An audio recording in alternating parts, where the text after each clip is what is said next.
une nouvelle vidéo, une vidéo très rapide et surtout un tuto très simple. Ce sera pour vous montrer comment réaliser une jolie tarte fruitée, donc c'est parti.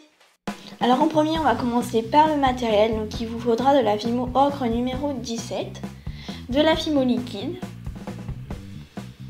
un emporte-pièce rond, des tranches de canne de fruits, une pince à épiler,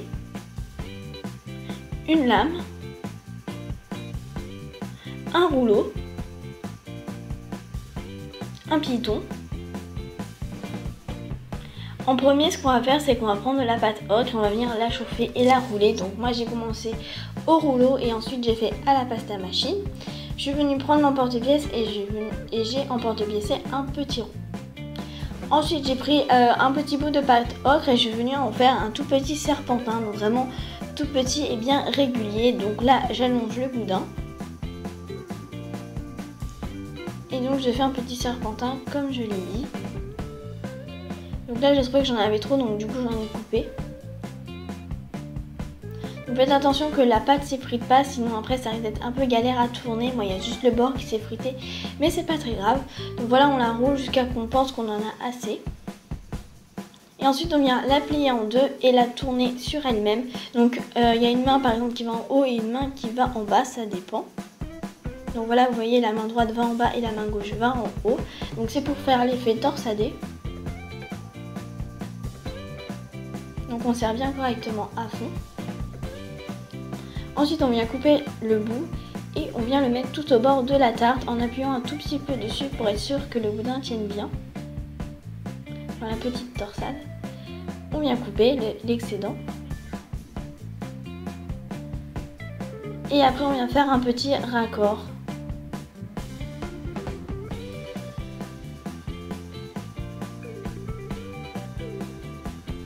Une fois que c'est fait, on vient choisir les fruits qu'on va mettre dedans. Donc moi j'ai décidé de prendre des bananes, des fraises et des kiwis.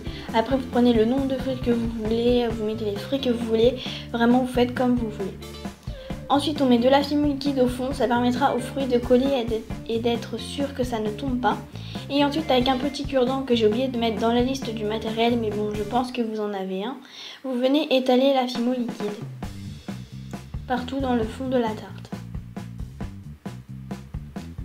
Et ensuite on va commencer à mettre les fruits. Donc en fait le premier fruit il faut le planter vraiment droit pour pouvoir à la fin faire vraiment, vous allez voir, pour faire vraiment quelque chose de très joli. Donc là j'ai alterné, j'ai mis une fraise, une banane, un kiwi. Et donc je fais ça à chaque fois. Vous pouvez faire aléatoire si vous voulez, c'est vraiment, vous faites comme vous voulez, vous êtes libre de votre création, vous n'avez pas d'obligation.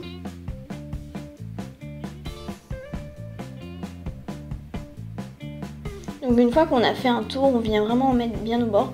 Et vous voyez le fait que j'ai levé la toute première fraise que j'ai mis, ça me permet de glisser des fruits en dessous et de vraiment faire un rond très joli et de pas voir en fait où est-ce qu'on a commencé.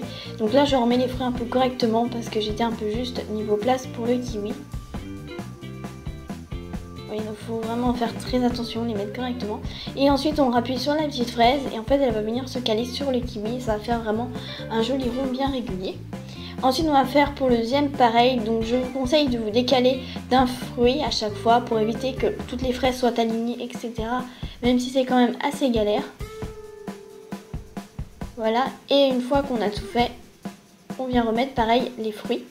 Et au milieu, j'ai décidé de mettre un kiwi. Vous pouvez mettre une perle, vous mettez ce que vous voulez. Moi j'ai décidé de mettre un kiwi, vous pouvez mettre même une banane ou encore un autre fruit, donc ça dépend. Et pour finir, on met un petit peu de Fimo liquide par-dessus. Donc vous inquiétez pas, elle va s'étaler en fait. Après on verra plus les traces de la Fimo liquide. Voilà, elle s'est étalée et ensuite je finis par le piton. Donc je l'ai mis sur ma lame pour pouvoir le prendre et éviter un maximum de toucher la tarte. Surtout vous a montré comment réaliser une tarte, mais je pense que certains d'entre vous savez déjà comment faire. Donc sur ce, je vous fais de très gros bisous et je vous dis à bientôt. Au revoir.